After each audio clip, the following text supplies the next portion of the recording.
പിതാവിന്റെയും പുത്രന്റെയും പരിശുദ്ധാത്മാവിന്റെ നാമത്തിൽ ആമേൻ. വിശുദ്ധ യോഹന്നാൻ എഴുതിയ സുവിശേഷം 5-ാം അധ്യായം 17 മുതൽ 30 വരെയുള്ള തിരുവചനങ്ങൾ. യേശു അവരോട് പറഞ്ഞു, എന്റെ പിതാവ് ഇപ്പോഴും പ്രവർത്തനനിരതനാണ്, ഞാനും പ്രവർത്തിക്കുന്നു. ഇതുമൂലം അവനെ വധിക്കാൻ യഹൂദർ കൂടുതലായി പരിശ്രമിച്ചു. കാരണം അവൻ സാബത്ത് ലംഘിക്കുക മാത്രമല്ല, തന്നെ ദൈവതുല്യനാക്കിക്കൊണ്ട് ദൈവത്തെ തന്റെ പിതാവെന്ന് വിളിക്കുകയും ചെയ്തു.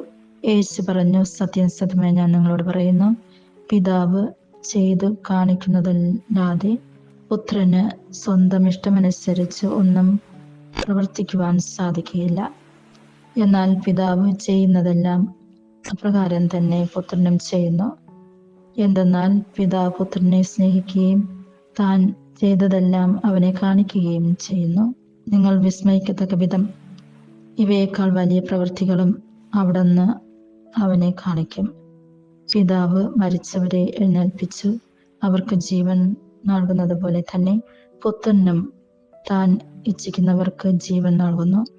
പിതാവ് ആരെയും വിധിക്കുന്നില്ല, വിധി മുഴുവനും അവിടുന്ന് പുത്രനെ ഏൽപ്പിച്ചിരിക്കുന്നു. പിതാവിനെ ആദരിക്കുന്നത് പോലെ തന്നെ എല്ലാവരും പുത്രനെയും ആദരിക്കേണ്ടതാണ് ഇത്.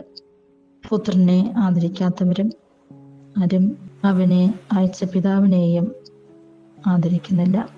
സത്യം സത്യമായി ഞാൻ നിങ്ങളോട് പറയുന്നു, എൻ്റെ വചനം കേൾക്കുകയും എന്നെ അയച്ചവനെ വിശ്വസിക്കുകയും ചെയ്യുന്നവന് നിത്യജീവനുണ്ട്.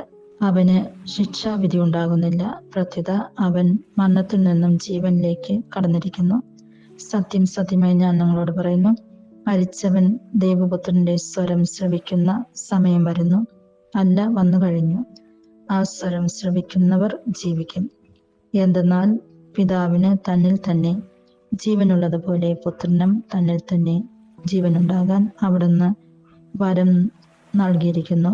നിശ്ചയപുത്രനായതുകൊണ്ട് വിധിക്കുവാനുള്ള അധികാരവും അവന് നൽകിയിരിക്കുന്നു. ഇതിൽ നിങ്ങൾ വിസ്മയിക്കേണ്ട.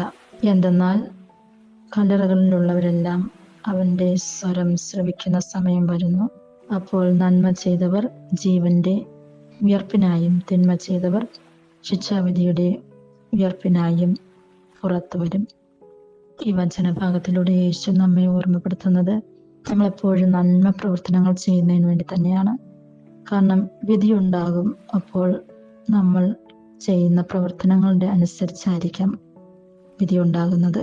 നന്മ ചെയ്ത് കടന്നു പോകാം. പിതാവായ ദൈവത്തിലും പുത്രനായ ദൈവത്തിലും പരിശുദ്ധാത്മാവായ ദൈവത്തിലും വിശ്വസിക്കാം.